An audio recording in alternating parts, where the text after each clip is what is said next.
Hayot bu poyezdga o'xshaydi. Boshlanishida biz yaqinlarimiz bilan bir vagonda bo'lamiz.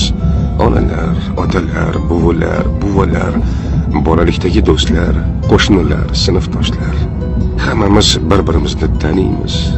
Har bir yuz bizga tanish. Bu bizning vagonimiz. Bizning kichik ammo eng aziz dunyomiz. Ammo vaqt o'tadi, bekatlar birin-ketin yaqinlashadi va eng yaqin, eng sevikli insonlarimiz birma-bir shu bekatlarda vagondan tushib qolishadi. Avval buvalar va buvilar, keyin ota-onalar, so'ng bolalik do'stlari. Biz esa oynadan qarab qolamiz. Yurak eziladi, ko'zlar to'ladi, ammo poyezd to'xtamaydi. Harakat davom etadi. Vagonga esa yangi odamlar chiqadi. Notanish yuzlar, notanish ovozlar. Ba'zilar bilan tanishib qolamiz, ba'zilar bilan shunchaki yonma-yon yuramiz. Ular mehribon bo'lishi mumkin, yaxshi, quvnoq, qiziqarli, lekin ular bizning o'tmishimizdan emas. Ular bu hayot yo'lining boshqa sahifalari.